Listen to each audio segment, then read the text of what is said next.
Yo, what is going on, guys? Welcome back to another video of UFC breakdowns. Today we're going to be breaking down Perez versus Taira. So first up on the card here, we got Shayilan Nuerdanbieke versus Melquizael Costa. Sorry about the pronunciations. But yeah, this fight here, first up on the featherweight. So basically, Shayilan, he's a striker. He's very good on throwing a lot of leg kicks. He's very accurate with the striking. He's coming off a loss too against Steve Garcia.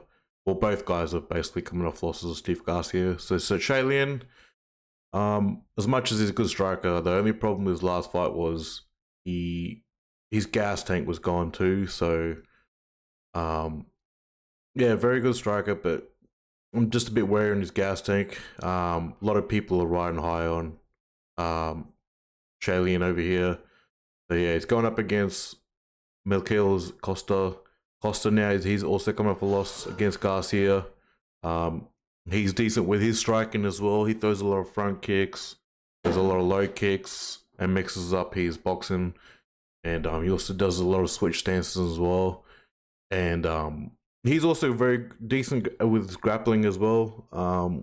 He's got good jiu-jitsu as well on the ground, so it's a close fight. A lot of people are going with Shayilan, which is understandable, but seeing his gas tank, like, just, go complete shit on the last fight, just a bit wary about that. But for those fights, he looked pretty decent. Even against TJ Brown, he was using a lot of wrestling and grappling. But if his gas tank doesn't blow and he paces himself, I think he'll win this fight against Costa. But I'm a bit wary though with his last fight, so I'm gonna have to go with Costa on this. And it's definitely a fight I would stay away on betting wise and stuff. But yeah, I wouldn't be surprised if Shayilan wins. Then he actually does pace himself better in this fight compared to his last fight. So yeah, I'm gonna have to go Shayilan with this fight here. Also next up on the prelim here, we got Julia Polastri versus Josefine Knutsson. Julie here, she's coming off a win off of Contender Series. If you guys saw her fight, she's literally got no head movement, and the psycho nickname comes down from her just literally biting down the mouth guard, coming forward, throwing a lot of heavy punches. Yeah, she's also got pretty good jiu-jitsu as well on the ground. But I think with this matchup here against Josefine Knutsson, I think Knutsson's going to be the better striker in this matchup. I think going to be using her kickboxing very well, keep the range and pick her apart with the kickboxing, kicking the legs in. And she's a more accurate striker in this matchup, and she's also very good with her grappling and wrestling as well. She's very well rounded, Josefine Knutsson. The only problem issues I had with her last fight was she didn't go for the kill against Manik Man. It's like there was a lot of opportunities there where she could have went for the kill shot, but she didn't. But yeah, so a lot of people are favoriting Knutsson in this fight. So I'm gonna go with Josefine Knutsson, but she has to hit that kill switch and try to get Julia out of there if she gets a chance. And this is obviously with plus 185 slight underdog for Julia and minus 225 for Josephine. It's close for betting wise in a way, but anything can happen in MMA. If I was to do a parlay, I'd put Josephine in the parlay. So next up, we have Jeka Saragih versus Westin Wilson. Sorry about the pronunciations. So basically, Jeka here, he's another good striker. He's got a lot of hype coming behind him from Indonesia. He's coming off a win, knocking out Lucas Alexander. But the only problem with Jeka is, as much as he's a good striker, he's very bad on his takedown defense. He was getting taken down a lot by Anshul Jubilee. Anshul Jubilee is not good as a striker as what Jeka is, but he constantly took him down, and if you saw Jubilee's last fight, it didn't look that great. So getting taken down by Jubilee that many times in a fight, it just doesn't look promising. But when he's going up against a guy like Westin Wilson here, no offense to Westin Wilson, but you know, he's another guy that's very lanky and tall for the division. He's coming off 2 losses. I don't think he's won in the UFC yet, so he throws a lot of leg kicks and front kicks. He's not a very good striker. I wouldn't rate him. He's got a couple of sub wins on the regional scene, but you know, nothing. He's got literally no wins in the UFC. So this is another fight. I would put Jeka in my parlay. Like, again, like, this is me being hypothetical. It's not a betting page or anything. This is just me saying, like, you know, if I was to pick someone to be the favorite, it would be definitely over Westin, would be Jeka. So this is a winnable fight for Jeka. Westin I just don't rate him. This is no offense to him, but he just does not look like his UFC level. So yeah, obviously a lot of people going Jeka by knockout there, which is crazy.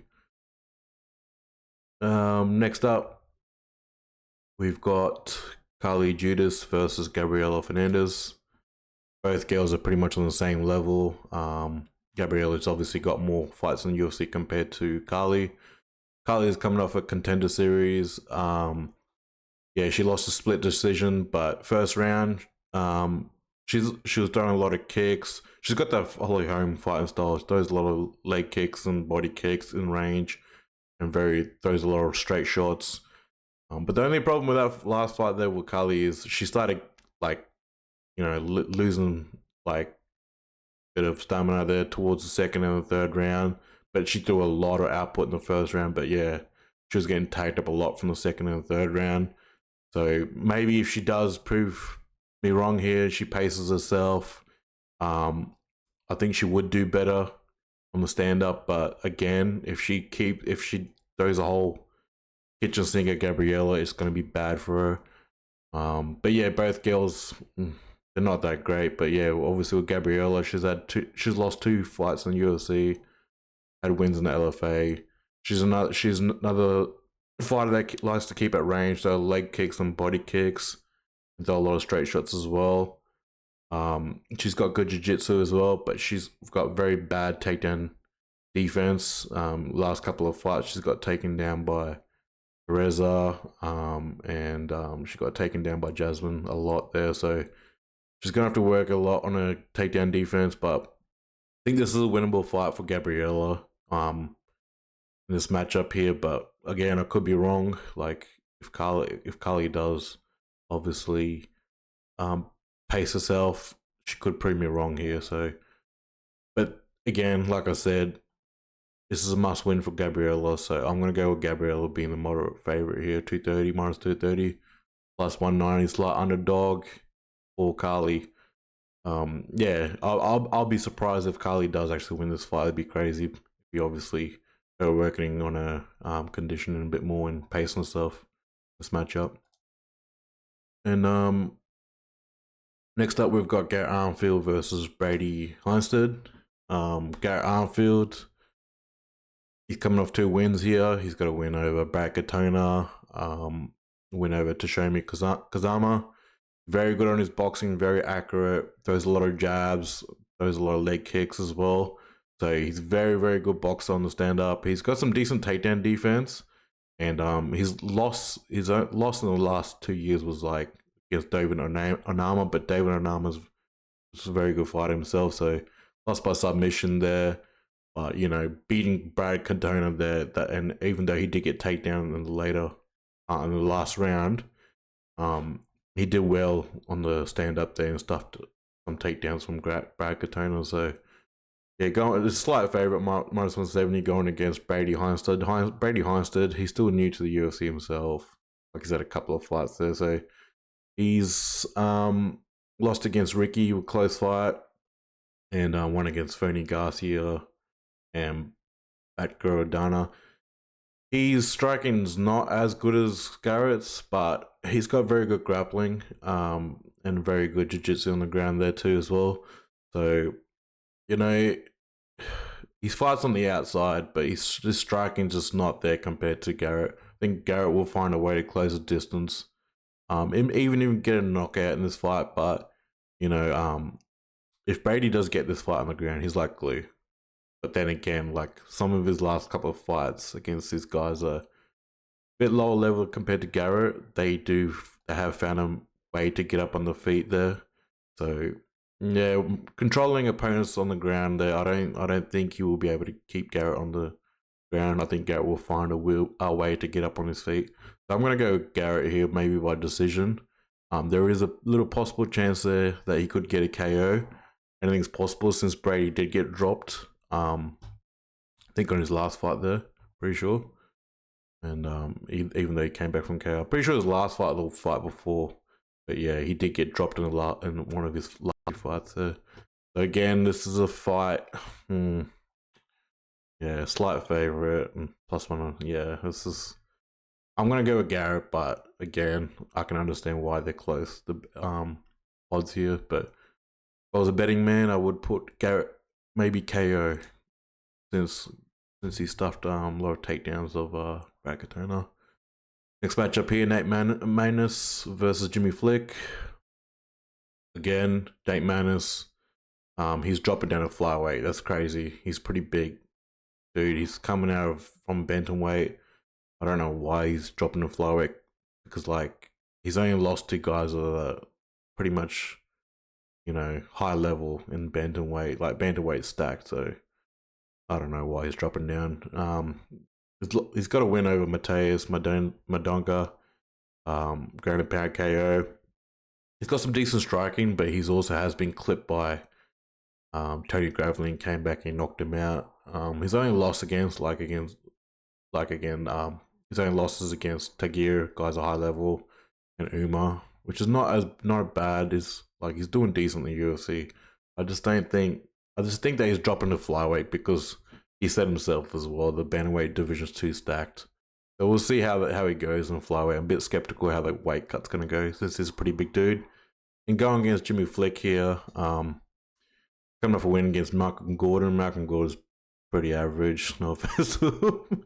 He's got an arm triangle choke against him, win. Losses against Costa and Johnson. And yeah, I don't really rate Jimmy's striking too well, to be honest. And but he gets taken down a lot too.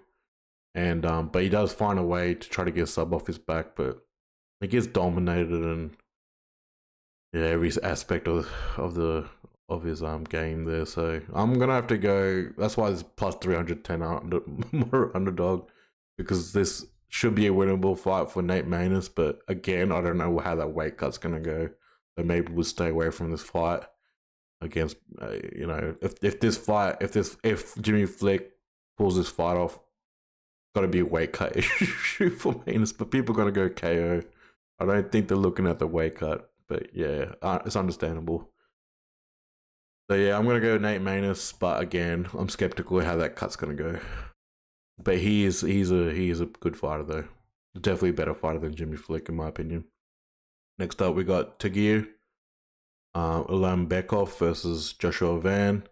Now Tagir's coming off a couple of wins there. One against Cody Durden, Nate Maness, and he only lost to Tim Elliott, which Tim Elliott is a veteran in the sport.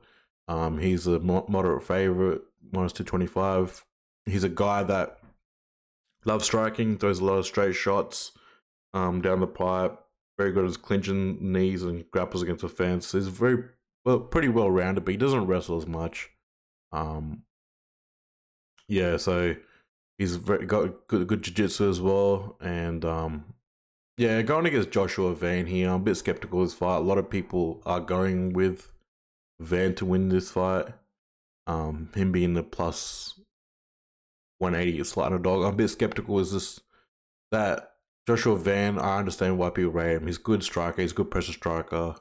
The problem is he does get touched up as well a lot. So if Tagir can keep his range, he might even touch up Van pretty well and even control him on the ground. Because in his last couple of fights, he got taken down a couple of times. But again, he's very good with getting out of a lot of the He got over a heel hook, so he's good. He's good on the ground. Like he's very good defensively on the ground.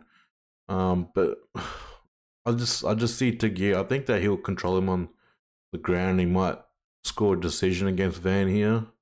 But yeah, like I said, like I just don't see how the community can rate Van against Tagir here. Like I said, he gets taken down a bit in his last couple of fights, but again, like Tagir, he's not the best wrestler out there, but I think he would have experience to control Van on the ground. And Joshua Van does have a submission loss, but I think it was a regional in the regional fight scene. I'll have a look here. Yeah, so he's lost by rear naked choke here in the regional scene, Fury UFC. I don't think Tagir will get a submission. I don't think he will get a sub over Van, but I think he could score some points on controlling Van on the ground. If he can get this fight on the ground and control Van and slow him down there in the early rounds, I think he could win this fight. But again, if anyone wants to prove me wrong, it would be Joshua Van. So I'm gonna go with Tagir on that one. Next up, we got on the main card here, Adam Fugitt versus Josh Quinlan. Adam Fugitt is coming off a loss here against Mike Muller, submission. He's not the best fighter. I wouldn't rate his striking. He's got some grappling and wrestling behind him, but he's, like I said, he's not one of the best fighters there. Got KO'd by Michael Morales. Got a win over Yasuki Kinoshita. Don't know how the fuck he pulled that win. Because, like, Yusaku, got some decent striking. Going against Josh Quinlan, it's a skeptical fight because Josh Quinlan, he was getting knockouts, but then again he popped. He was on the sauce. Getting a KO of Jason Witt with a left hook. Jason Witt, I don't know where the fuck he is now because he became a highlight reel for Josh Quinlan and he wasn't that great. And he's lost against guys like Trey Waters that fought him on literally like a week notice, which doesn't look good either. And lost against Denny Barlow, KO. Yeah, it's a pretty shit fight. A lot of people going Quinlan by knockout, but it's a weird one. Both guys are not that great right now. I don't even know why it's on the main card. Should be in the prelims. But just Josh Quinlan has not looked good since he popped after that Jason Witt. Yeah, I'm gonna have to go with Adam Fugitt. Both guys are pretty shit. Look, if Quinlan pulls over his ass and gets a knockout, fair play. But again, like I said, this is not what I like to predict. But yeah, I'm gonna go with Fugitt. If I was a betting man, I'll probably stay away from this shit fight here.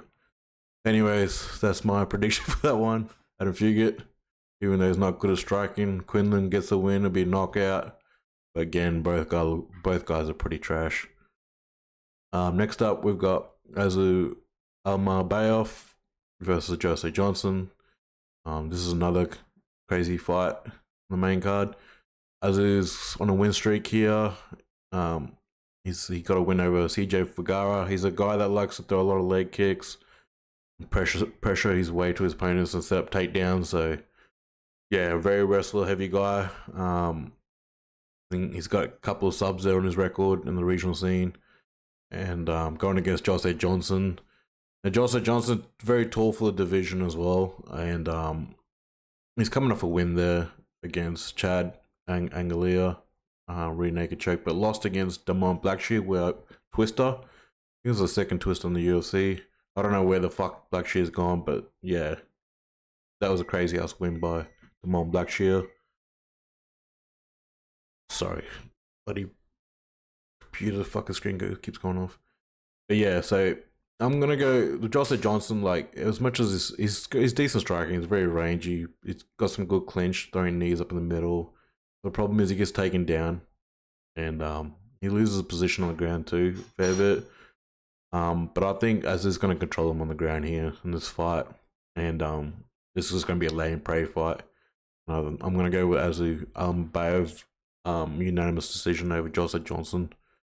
Unless Jose Johnson can stuff his takedowns and pick him apart with his lankiness and, you know, fighting on the outside. But I'm going to go with Azu Almabaev, and a lot of people are going by submission or a decision. Yeah, I wouldn't put submission out of the equation. Could see a sub here against Joshua Johnson. So yeah. Anyways, next fight. Miles Johns versus Silva de Andrade. Another skeptical fight. Miles Johns, guys coming off a win here and a no contest against Dan Aguilera. And his last win against Cody Gibson. He's another guy that likes to be striking a lot more lately and using his takedowns. With this fight here, it is winnable against Douglas. Douglas is a veteran in the sport and got a win over Cody Stamen here. Douglas is very good too with his striking. You know, throws a lot of leg kicks, body kicks, and sets up a sneaky high kick too, which I think he could catch Miles Johns if he's smart with it. Yeah, both guys. If it's a striking matchup, I think Douglas Silva de Andrade would win this. But with Miles Johns, if he does use his wrestling, I could see him taking down Douglas a lot. Douglas does get taken down a fair bit. So in his last couple of fights, he's proved that he gets taken down a lot. He even got taken down by Cody a couple of times, but picked Cody apart there on the striking. So yeah, if Miles Johns does use his wrestling, he will win this fight, and I can see why the predictions are close here. But if he chooses to strike with Douglas, I can see Douglas win this fight. So yeah, skeptical about this again. I'm gonna go Miles Johns here. But again, if he's not smart enough, uses wrestling, he's gonna get picked apart. Next up on the card here, on the main card, Lucas Almeida versus Timmy Cuamba, or goes by Timothy Cuamba. By the way, Lucas Almeida has got 2 losses in the UFC, one against the veteran Andre Fili, TKO, at Sabatini, not good, and a KO against Trizano, and he went war with that too, which is not another good look as well. A loss in a contender series, so against Daniel Zuba, so it's not looking good for Almeida here. I don't rate his striking at all. He's not the best striker. He gets taken down a lot too, so I don't know why he's a slight underdog against Timmy. Look, yeah, it's just I don't think he's UFC caliber, to be honest. No offense to Lucas Almeida. He's got some decent jiu-jitsu, but other than that, like, his strike is not there. He gets taken down. Just has not looked good in his last couple of fights. And, you know, Timmy's a very good striker. Throws a lot of straight shots, throws a lot of output, throws a lot of leg kicks, and has a lot of grappling. So he's very well-rounded, and he had a close loss to Baliji Oki, which was a weird fight. And he's pretty much undefeated on the regional scene by the looks of it. He's had a loss on regional, so he's very well-rounded. Timmy here, Cuamba. I'm gonna go with a unanimous decision over Lucas, or even a stoppage here. Wouldn't be surprised if Timmy even gets a ground and pound TKO over Lucas. So yeah, it's a very, very weird card, but it's got some really a lot of good fights on here. Co-main, Ikram Aliskerov versus Antonio Trócoli. Another weird fight. I don't know where the fuck they pulled this Antonio guy from. He's just been missing. There's not much on him. Ikram, a guy who is on a win streak in the UFC, but a lot of his fights get cancelled a lot. So got a good jab, a lot of low kicks. Got some decent wrestling good wrestling as well. He's one of the contenders season by Kimura. He knocked out Phil Hawes, even though Phil Hawes did give him some trouble there on the stand up. And he went flying knee against Bully Alves. So UFC's trying to push this guy here. He's good. He's decent. But the problem is all the contenders that he matches up against, they either pull out or he pulls out. Either way. But yeah, going against Antonio Trócoli, he's a huge underdog here. He's not the best striker. Like if you see his record, like he's fought against this guy Izali. Like he's fought in all different divisions, man, over the years. It's just weird. Like he's very tall for the weight. Like I wouldn't even say he's in a weight class. He's literally fought every weight class. Like I'll show you the profile.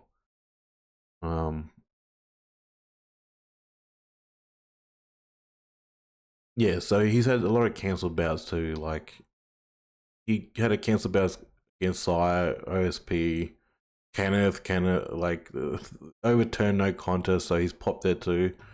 And this is the only fight I can go off by Contender Series where he's got the submission over Kenneth. But there's not much going on with his record here. Like, he doesn't fight, and he's either getting paid a lot by UFC to become a highlight reel. So it's a weird one. Like, yeah, like he's just got a submission win. I can't really rate his striking, or just because he just hasn't been active.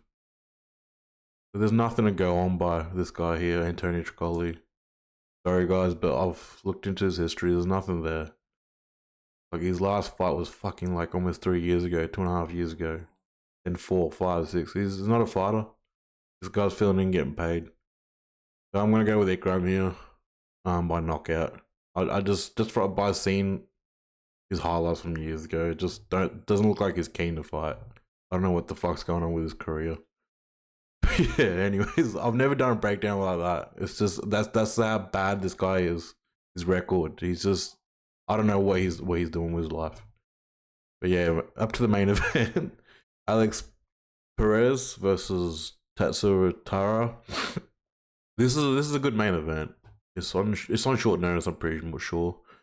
Coming off a knockout against Nicolau, right hook. Alex looks like he's turned his career around a bit. Like, he had a win a long time ago, 4 years ago, but he just went on a massive skid against Josefine, submitted, but knocked out by submitted by Pantoja. Pretty sure he got dropped too in that fight. And this fight here, Almabaev, he looked like a different fighter. Like, he actually, like, even though he lost, he was doing pretty well on some scrambles on the ground. He was getting out of some bad positions, and his striking looked decent too. So, going off this fight, it looks like he's turned his career around a lot. So I wasn't like, I wasn't too skeptical about his fight against Nicolau. It was either Nicolau was going to come back, bounce back, and learn from his last fight a lot. But again, it was a short notice fight as well for Nicolau. But Perez looks good though in his last 2 fights, even though we had a loss against Almabaev. It looks like, he's got that dog in him now. Something's turned around in his life where he's hungry now, and he's taking all these short notice fights and shit.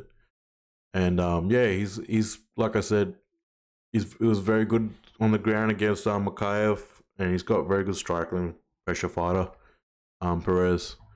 And yeah, going against Taira here, I think this is a bit of too much of a jump up for Taira. Taira's got very good grappling, and yeah, control his opponents well. He's got a lot of submissions too on his record, but he's striking.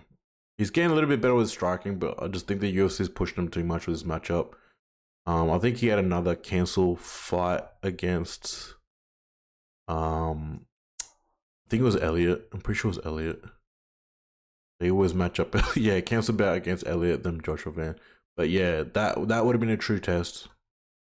Taira going against Elliott, and we know where he's at in the UFC, because in the last couple of fights he has got touched up and rocked. Even against Edgar Chairez, he got rocked there a bit. Yeah, it's. I think this is just too much of a step up in the competition. So I'm gonna go with Alex Perez. He's not taking this short fighters for no reason. He knows something that we don't, and I think he's gonna be the better striker on the stand up. I just think that he's got too much experience for Taira as well. So, if Taira can't control this one on the ground here against Perez, and seeing how well Perez done against Almabaev on the ground, it's going to be a rough night for Taira. So a lot of people are riding that train for Taira, but guys, like I said, I think this fight he could have get exposed, but I could be wrong. So I'm going to go with Alex Perez, by even a finish, seeing that Taira got rocked in against Cherries. So yeah, hopefully Perez pulls this one in the bag. If not, fuck. But anyways, guys, those are my predictions this weekend. Sorry about the background noise and whatnot. I'll try to make a lot more cleaner video for the next one. Anyways, guys, hit the like and subscribe. Again, I'll be back probably in a couple of days to do the Robert Whittaker versus Chimaev full card. So yeah, just gonna go back to full cards now. Just gives it's more interesting when it comes to watching the fights and shit, knowing if I got my picks right or not. Anyway, guys, if you guys enjoyed the content, like and subscribe. We'll be back with a Whittaker and Chimaev card. Cheers, guys.